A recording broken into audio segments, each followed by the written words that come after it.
আমাদের আসল বাড়ি কোথায়? আমাদের আসল বাড়ি হলো জান্নাত। এই দুনিয়াটা আমাদের আসল বাড়ি না। এখন যে বাড়ির মধ্যে আছি,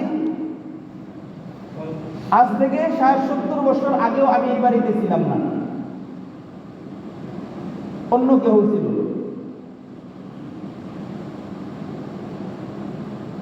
এখানে আমরা যারা উপস্থিত আছি, অনেকে আছি যারা বাবাকে দেখছি, আবার অনেকে বাবাকে দেখি নাই। দেখছি তখন স্মরণ নাই, ছোট ছিলাম। আবার কেউ আছি বাবাকে দেখছি, আবার বাবাকে দেখছি, দাদাকেও দেখছি, ওই সময় ছোট ছিলাম। কি বলেন? দাদার কথাও স্মরণ আছে, আবার অনেকের স্মরণ নাই। আচ্ছা, এখন যদি বলি দাদাকে দেখছেন, দাদার বাবাকে দেখছেন কয়জনে? বলেন তো দেখি। দাদার বাবাকে কয়জন দেখছেন? সে তো ছিল নাকি, তার মাধ্যমে তো আমরা এই পর্যন্ত আসছি। তাকে অনেকে দেখি নাই, দেখলেও স্মরণ নাই, তার কথা মনেও হয় না। তার কথা কি হয় না? কয়জন গেল মাত্র? বাবা, দাদা, 3 পুরুষের কথা মনে নাই। 3 পুরুষের কথা মনে নাই। আজকে আমি আছি, এ ভাই, আজকে আমি আছি, আমার কথা আমার সন্তানেরা স্মরণ করবে। সন্তানদের ঘর থেকে যারা আসবে তারা হয়তো বা স্মরণ করবে, তাদের পরে। অথচ আমি আজকে কত সুন্দর করে বাড়িঘর তৈরি করতেছি, তৈরি করছি সব বাড়িঘর, কিন্তু এই বাড়িঘর আসল বাড়ি না। আমাদের আসল বাড়ি কোথায়? কথা বলবেন, আমাদের আসল বাড়ি কোথায়? আচ্ছা, আমাদের আসল বাড়ি জান্নাত। আমরা প্রত্যেকেই জানি, জানি না? আমরা প্রত্যেকেই জানি আমাদের আসল বাড়ি জান্নাত। আচ্ছা বলেন তো দেখি, জান্নাত কি আমাদের সামনের দিকে না পিছনের দিকে, ডানে না বামে? কোথায়? জান্নাত আমাদের উপরে। জান্নাত কোথায়? জান্নাত কোথায়? জান্নাত আমাদের উপরে, ডানেও না বামেও না, সামনেও না পিছনেও না নিচেও না। জান্নাত উপরে কেমনে বুঝলাম? জান্নাত যে উপরে? আমাদের আব্বা নাম কি জানি? আদম আলাইহিস সালাতু ওয়াস সালাম। আল্লাহ রাব্বুল আলামিন যখন তাকে জান্নাতে রাখলেন, জান্নাতে যে কোনো কারণে তাকে কি করলেন? নামিয়ে দিলেন। কি করলেন? কথা বুঝবেন, নামিয়ে দিলেন। আচ্ছা, নামায় কোথা থেকে? উপর থেকে নিচেই তো নামা নাকি? না, নিচের থেকে উপরে নামা? ডানের থেকে বামে নামায় না, নামায় কোথা থেকে? উপর থেকে নিচে নামায়। আল্লাহ রাব্বুল আলামিন যে নামাইছে, এই কথাটা আল্লাহ তাআলা সূরা বাকারার 38 নম্বর আয়াতে আল্লাহ তাআলা বলেন, কুল্লা বিদু মিনহা জামিআ, قُلْنَا اهْبِطُوا مِنْهَا جَمِيعًا فَإِمَّا يَأْتِيَنَّكُم مِّنِّي هُدًى فَمَن تَبِعَ هُدَايَ فَلَا خَوْفٌ عَلَيْهِمْ وَلَا هُمْ يَحْزَنُونَ। আল্লাহ রাব্বুল আলামিন সূরা বাকারার 38 নম্বর আয়াতে আমাদের আব্বা হযরত আদম আলাইহিস সালাতু ওয়াস সালামকে প্রেরণ করলেন, দুনিয়াতে নামিয়ে দিলেন। এই নামানোর কথা আল্লাহ তাআলা বলেন, কুলনা বিদু মিনহা জামিআ, ও আদম, তুমি এবং তোমার সমস্ত সন্তানাদি সহ এই জান্নাত থেকে নিচে নেমে যাও। ফাইম্মা ইয়াতিয়ান্নাকুম মিন্নি হুদান, তোমরা যখন জান্নাত থেকে নিচে চলে যাবে, অর্থাৎ জমিনে নেমে যাবে, ওই জমিনে নামার পর আমি তোমাদের ওই জমিনের মধ্যে হেদায়েতের জন্য একটা বস্তু, হেদায়েতের মাধ্যম পাঠিয়ে দিব। ফামান তাবিআ হুদা, যেই ব্যক্তি ওই হেদায়েতের অনুসরণ করবে, হেদায়েতকে মেনে চলবে, ফালা খাউফুন আলাইহিম, তার জন্য দুনিয়াতে টেনশনের কোনো কারণ নাই। হায়, আমি বাড়ি রেখে আসছি, বাড়ি তো আমি আসছি, ওই বাড়িতে আবার কিভাবে যাব, এমন টেনশনের কোনো কারণ নাই। ওয়ালা হুম ইয়াহজানুন, তার দুঃখিত হওয়ারও কোনো অবকাশ নাই। কারণ হলো সে হেদায়েতের পথে চলে, এই হেদায়েতের পথে চলবে, আমি রব্বুল আলামিন তাকে তার পূর্বের বাড়ি জান্নাতে আবার পৌঁছে দিব। তাহলে আমরা কি বুঝলাম? জান্নাত আমাদের কোথায়? উপরে। জান্নাত যে আমাদের উপরে কতটুকু উপরে, কয় কিলোমিটার উপরে? 1000, 2000, 5000, 1 লক্ষ কিলোমিটার উপরে? কি বলেন? 1 লক্ষ কিলোমিটার উপরে। যদি 1 লক্ষ 2 লক্ষ কিলোমিটার উপরেও থাকতো, তাহলে আমরা মুসলমানরা পাওয়ার সম্ভাবনা খুব কম ছিল, কারণ আমাদের কাছে ওরকম অত্যাধুনিক যন্ত্রপাতি নাই যে উপরে উঠব। ওই ইহুদি খ্রিস্টানরা আমাদের আগে গিয়ে জান্নাতে পৌঁছা দেবো 1 লক্ষ কিলোমিটার উপরে হইলে, কারণ তারা যেই সমস্ত যান উপরে তৈরি করছে যাওয়ার জন্য, কি বলেন, মুহূর্তের মধ্যে তারা চলে যায় এক দেশের থেকে আরেক দেশ, এক গ্রহ থেকে আরেক গ্রহ। এগুলো আমাদের কাছে নাই। তাহলে জান্নাত কতটুকু পড়ে? জান্নাত কতটুকু পড়ে? দেখেন, এই সূর্য আমাদের থেকে কতটুকু দূরে? 9,30,00,000 মাইল দূরে। কতটুকু দূরে? এই ক্ষেত্রে থেকে যদি সূর্যকে দেখি, সকালবেলা উঠে সময়টা ডিমের কুশের মতো, সন্ধ্যায় যখন অস্ত যায় এটাও কি ডিমের কুশের মতো, দুপুরবেলা তাকানো যায় না, এত ছোট দেখা যায়। এত উপরে, যত উপরে উঠবে তত কি ছোট দেখা যাবে। এই সূর্য এই পৃথিবী থেকে কতটুকু বড়? আরে 13 লক্ষ গুণ বড়। কত বড়? 13 লক্ষ গুণ বড়। বিজ্ঞানীরা আবিষ্কার করছে এই সূর্য, এরকম সূর্য লক্ষ কোটি সূর্যকে গিলে ফেলবে এমন গ্রহ আল্লাহ তাআলা তৈরি করে রাখছে। এই সূর্যের আলো পৃথিবীতে আসে, আলোর গতি, বর্তমান যে গতি নির্ণয় করা হয়, সবচেয়ে বেশি গতি সম্পন্ন হলো আলোর গতি। সবচেয়ে বেশি কি? আলোর গতি সবচেয়ে বেশি। আলোর গতি সমান এখন পর্যন্ত কোনো যান তৈরি করতে পারে নাই, প্রচেষ্টায় আছে, তৈরি করতে পারে নাই। এই সূর্যের আলোটা পৃথিবীতে আসতে সময় লাগে 4 মিনিট। কয় মিনিট? আমরা যে সূর্যের আলোটা দেখতেছি এটা 4 মিনিট পরে দেখতেছি, আসতে দুনিয়াতে আসতে কতক্ষণ সময় লাগছে? 4 মিনিট সময় লাগছে এত দূরের থেকে আসতে। তাহলে এই সূর্যের আলোর গতি কতটুকু? 1,86,000 মাইল বেগে চলে প্রতি সেকেন্ডে। কতটুকু? কেন বলতেছি সামনে কথা, আলোচনা সামনে গেলেই বুঝতে পারবেন যে হুজুর এইগুলা কি বলে। প্রতি সেকেন্ডে কতটুকু যায়? 1,86,000 মাইল গতিতে চলে। এখন এমন গতি সম্পন্ন যদি দুনিয়াতে কোনো যান তৈরি করা হয়, কোনো বস্তু যদি এমন গতিতে তৈরি করা হয়, তো নবীজি সাল্লাল্লাহু আলাইহি ওয়াসাল্লাম আল্লাহ রাব্বুল আলামিনের গতি কি গতি এটা আল্লাহ তাআলাই ভালো জানেন। তো আল্লাহর হাবিব সাল্লাল্লাহু আলাইহি ওয়াসাল্লাম বলেন, এই পৃথিবী থেকে প্রথম আসমানের দূরত্ব হলো 500 বৎসরের রাস্তা। সুবহানাল্লাহ। কত দিনের রাস্তা? 500 বছর। কথা বুঝবেন? এই পৃথিবী থেকে আসমানের দূরত্ব কতটুকু? 500 বছরের রাস্তা।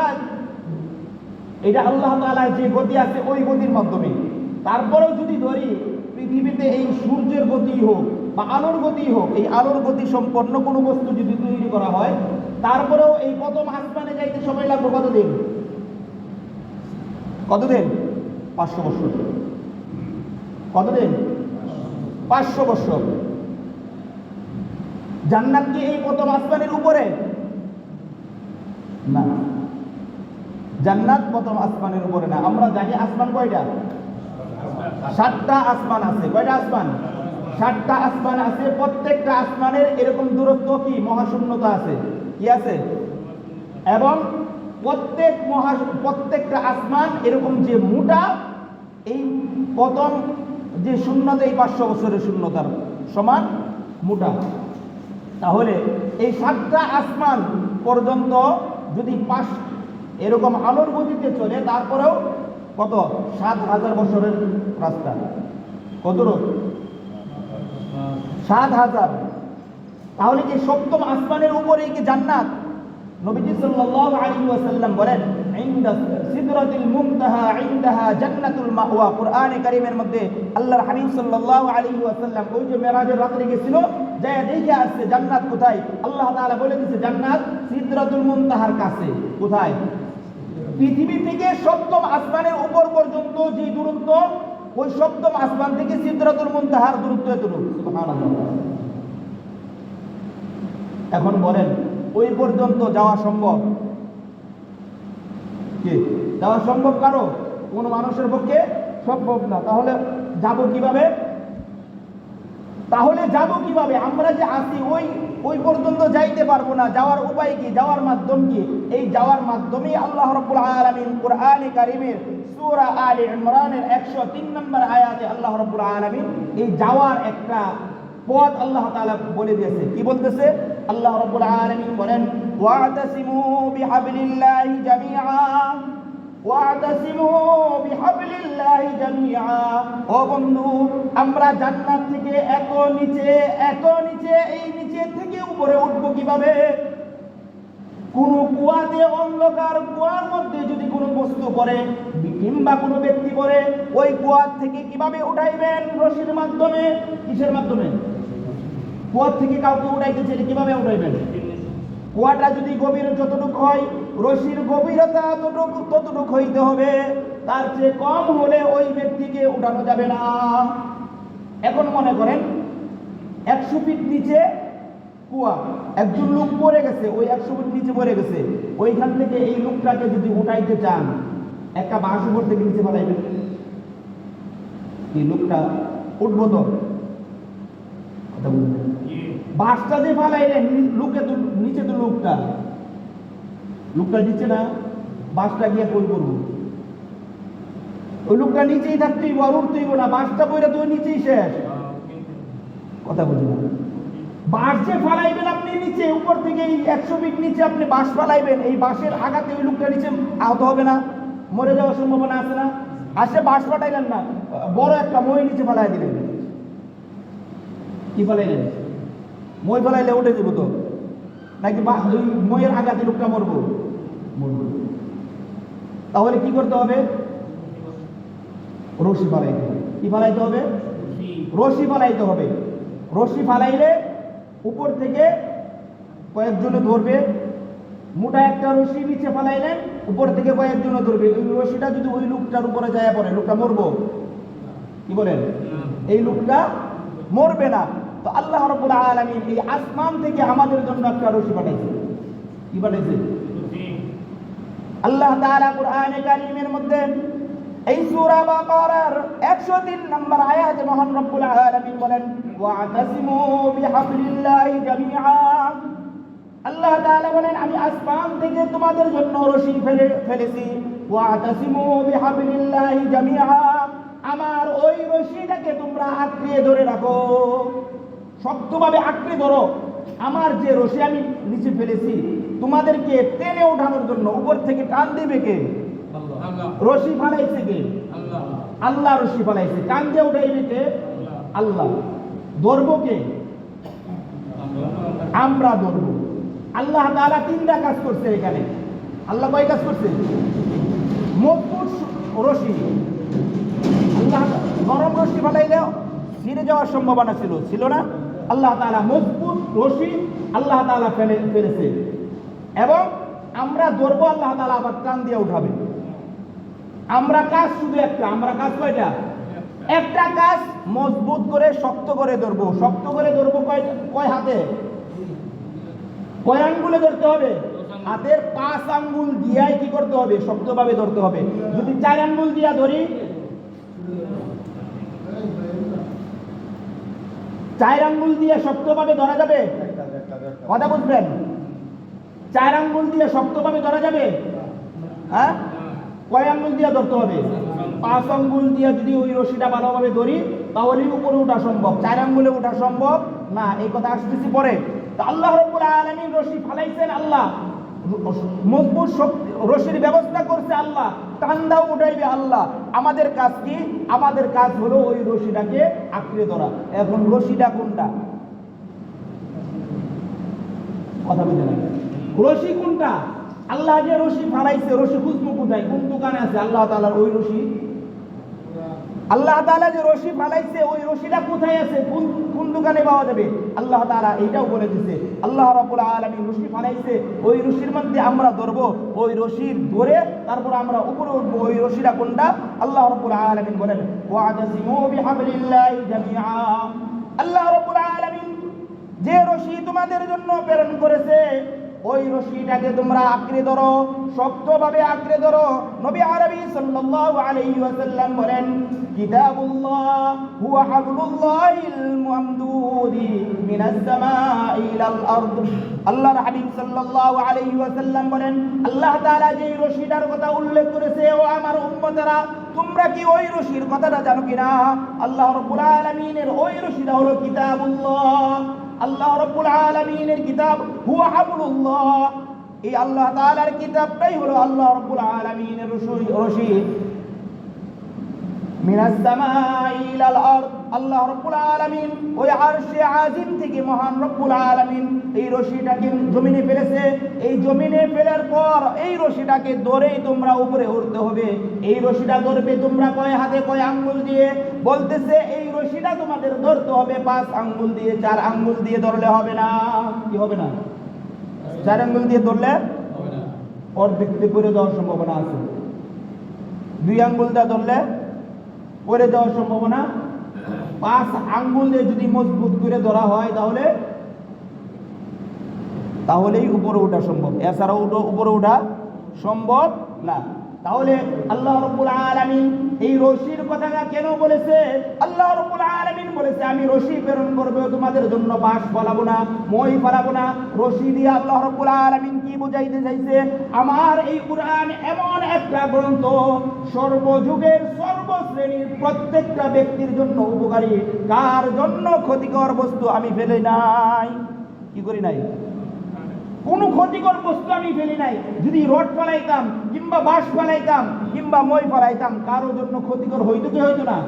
রশি ফেলাইছি, এই রশি ধরার মতো সক্ষমতা সবারই আছে, সবাই ধরতে পারবে। কারোর জন্য বোঝা না। আমার কোরআন আমি তোমাদেরকে দিয়েছি, এই কোরআন কারোর জন্য অসম্ভবের বস্তু না। এই কোরআন যদি তোমরা আঁকড়ে ধরতে পারো, প্রত্যেক শ্রেণী পেশার প্রত্যেক ব্যক্তি এই কোরআনকে আঁকড়ে ধরতে পারবে, কারোর জন্য এটা কঠিন বস্তু না। এই জন্য আল্লাহ তাআলা এই কোরআনকে মুফাসসিরিন কেরামগণ এই হাবলুল্লাহ নিয়ে দীর্ঘ আলোচনা করেছে। যে আল্লাহ তাআলা এখানে হাবলুল্লাহ কেন বললেন, রশি কেন বললেন, অন্য বস্তু কেন বললেন না? কারণ নিচের থেকে উঠাইতে চাইলে রশি লাগে,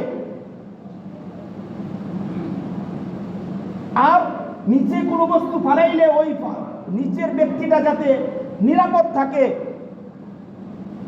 এইটা কি হইতে হবে? হালকা হতে হবে, যাতে নিচের ব্যক্তিগুলা কি না হয়, আক্রান্ত না হয়। এই জন্য আল্লাহ রাব্বুল আলামিন কোরআনকে হাবলুল্লাহর সাথে তুলনা করেছে। আল্লাহ তাআলা কোরআনকে দিয়েছে, এই কোরআন মানতে পারলে এই কোরআন যুবক মানতে পারবে, বৃদ্ধ মানতে পারবে, নারী মানতে পারবে, শিশু মানতে পারবে, প্রত্যেকের জন্য উপকারী করে আল্লাহ রাব্বুল আলামিন কোরআনের বিধানগুলো দিয়েছে।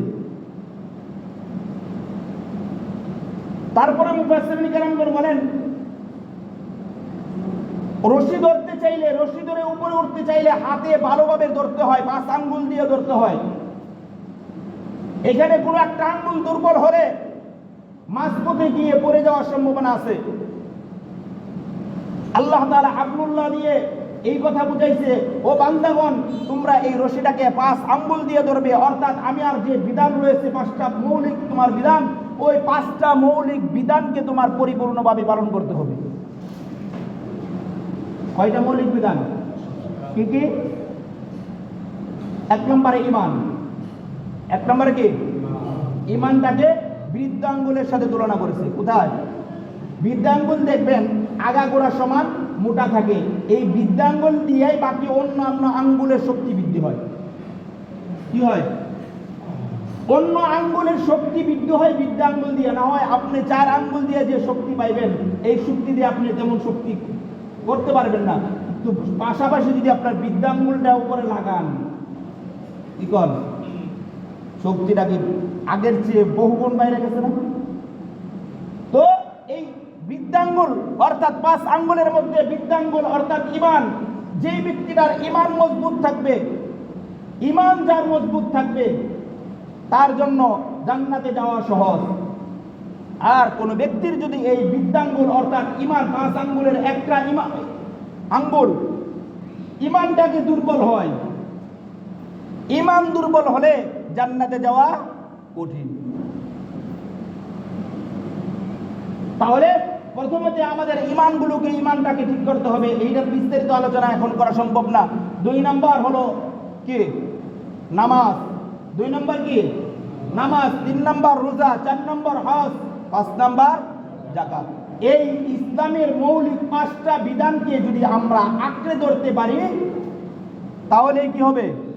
জান্নাতে যাওয়া। আল্লাহ রাব্বুল আলামিনের যে হাবলুল্লাহ, এইটাকে ধরা হবে। কুরআনে কারীমকে আঁকড়ে ধরতে পারলে আমরা জান্নাতে যেতে পারবো। আর না হয় জান্নাতে যাওয়া কঠিন, কারণ জান্নাত তো মহান রব্বুল আলামিন আমাদের জন্যই তৈরি করছে। কাদের জন্য? জান্নাত আল্লাহ তাআলা দুনিয়াতে প্রেরণ করেছে। দুনিয়াতে আল্লাহ তাআলা অনেক কিছু দিয়েছে, বিভিন্ন ধরনের ফল ফ্রুটের কথা আল্লাহ তাআলা উল্লেখ করেছে। দুনিয়ার এই সমস্ত ফলগুলো হলো জান্নাতি ফলের একটা কি নমুনা। কি? জান্নাতে ফলের নমুনা। এইটা মাত্র একটা স্যাম্পল হিসাবে আল্লাহ রাব্বুল আলামিন দিয়েছে। বাবা সন্তানকে নিয়ে চাউলের গোডাউনে গেছে, বড় আড়তে গেছে চাউল কিনতে। 1 বস্তা কিংবা 2 বস্তা চাউল কিনবে। ছেলেকে নিয়ে গেছে কোথায়? চাউলের গোডাউনে। ছেলে যায় যখন গেল, সামনে যায় দেখে একজন লোক বসে আছে, তার সামনে ছোট ছোট বাড়ির মধ্যে, অনেকগুলো বাড়ির মধ্যে কি চাউল রেখে দিচ্ছে। ছেলে বাবাকে বলে, ও বাবা, চাল আমরা আসলাম বস্তা ধরে চাল নেওয়ার জন্য, এই সব বাড়ি বললেও তো বস্তা করবো না। তখন বাবা কি বলে? আরে বাবা, এইটা হলো কি স্যাম্পল। এটা কি আসলটা কোথায়?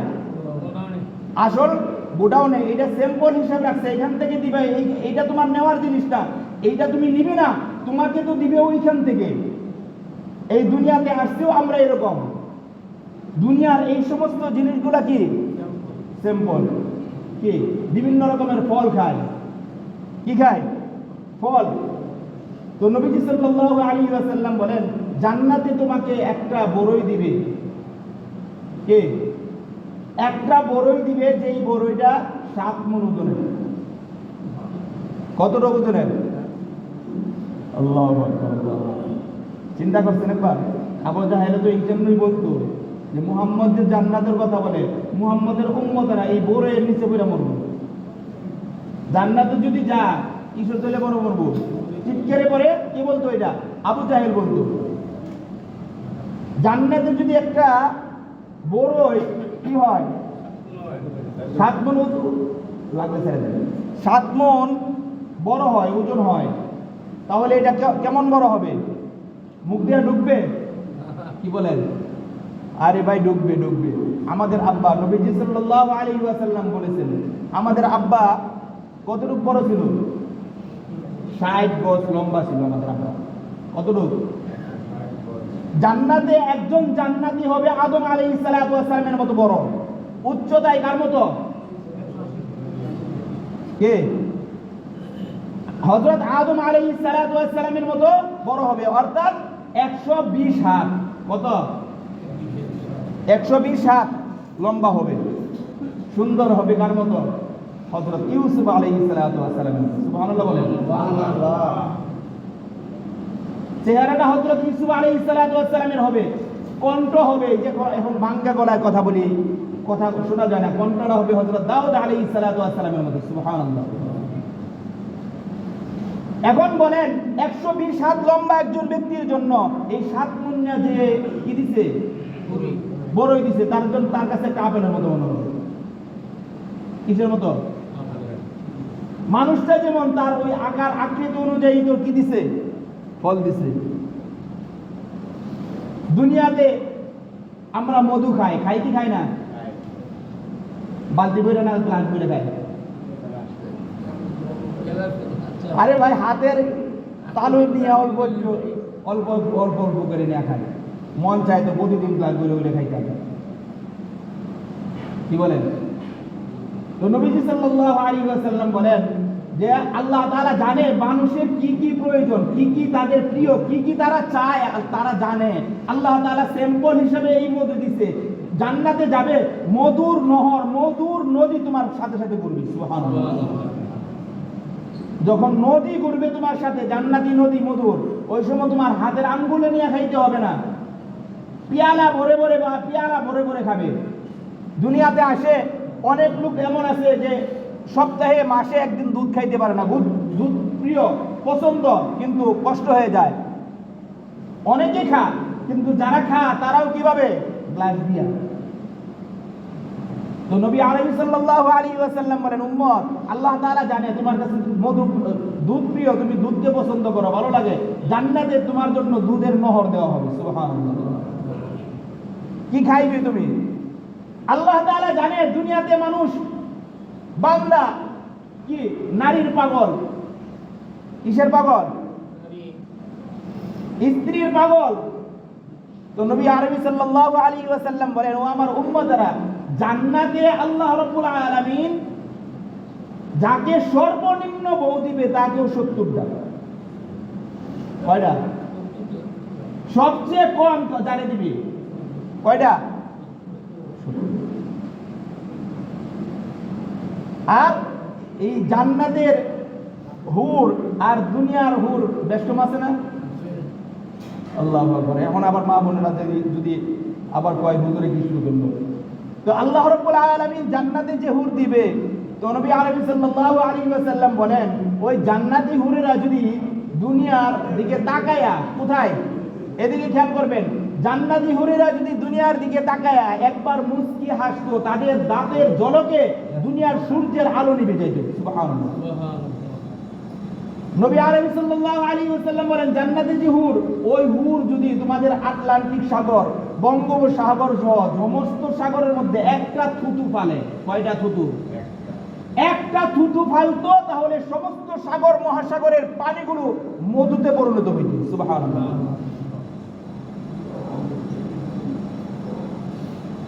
দুনিয়া যারা আছে বিবিগণ, তাদেরও টেনশনের কোনো কারণ নাই। নবী সাল্লাল্লাহু আলাইহি ওয়াসাল্লাম তারা যে টেনশন করবে এই কথাগুলো জান্নাতি হুরদের কথা শুনে, যে স্বামীরা তো বলে যাবে, নবী সাল্লাল্লাহু আলাইহি ওয়াসাল্লাম বলে দিয়েছে, ও দুনিয়ার হুরেরা অর্থাৎ বিবিগণ, তোমরা যদি নেক আমল ঠিক করে করতে পারো, তাহলে তোমাদেরকে জান্নাতি হুরদের রানী বানিয়ে দেওয়া হবে, রানী। সুবহানাল্লাহ। এখন বলেন, দুনিয়ার যে সমস্ত হুরেরা আছে অর্থাৎ বিবিরা আছে, তারা কি নেক আমল করে? সব বিবি। এখানে আমরা অনেক ভাই আছি যারা নামাজে আছে, জুমার দিন নামাজে আসছি, কিন্তু বাসায় বিবিরা, অনেক বিবিরা নামাজও করবে না, নাই মনে হয়। মনে যারা করে আলহামদুলিল্লাহ, তাহলে জান্নাতে কিভাবে থাকবে? জান্নাতে থাকতে হলে স্বামী স্ত্রী উভয়ে কি করতে হবে? ইবাদত করতে হবে, আল্লাহ রাব্বুল আলামিনের ইবাদত করে যাইতে হবে। মুহতারাম হাজিরিন, যে কথা বলতেছিলাম, এই দুনিয়াতে মহান রব্বুল আলামিন যা কিছু দিয়েছে এইগুলা স্যাম্পল হিসেবে, এগুলা আসল না। দাদা নাতিকে নিয়ে দাওয়াত খেতে গেছে, কোথায় গেছে? নাতি ইতিপূর্বে দাওয়াতটা তেমন খায় না, যায় নাই, দাওয়াত খেতে গেছে, সুন্দর করে বসছে। বসার পরে খাবার শুরু করার পূর্বে সবজি দেয় না, সবজি এনে দিছে। নাতি সবজির মজা পাইয়া ভরপুর খাইছে। কিছুক্ষণ পরে রুশ আসতেছে, রান আসতেছে, গরুর গোশত আসতেছে, বিভিন্ন রকমারি খাবার আসতেছে। এখন বলেন, আগে যেই নাতি ভরপুর খাইছে, এই নাতি এখন দেখা ছাড়া কোনো উপায় আছে? খাইব কোথায়?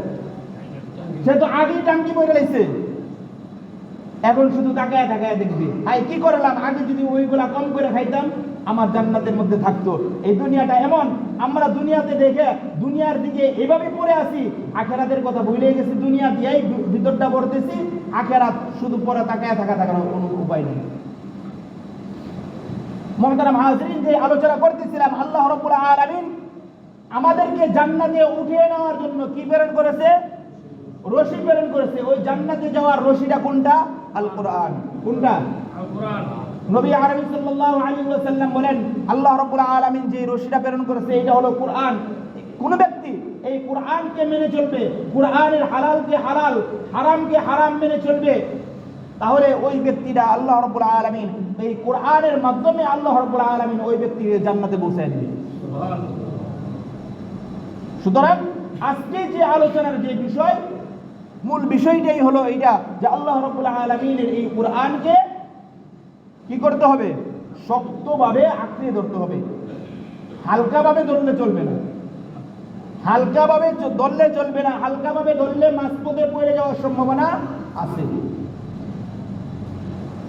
কোরআনের প্রত্যেকটা বিধান, প্রত্যেকটা হুকুম, এটা আমার মন মতো হোক বা না হোক, মন মতো হোক বা না হোক, আমার ইচ্ছার বিরুদ্ধে হোক কিংবা আমার পক্ষে হোক, যে কোনোভাবেই হোক, আমার এই কোরআনকে আঁকড়ে ধরতে হবে।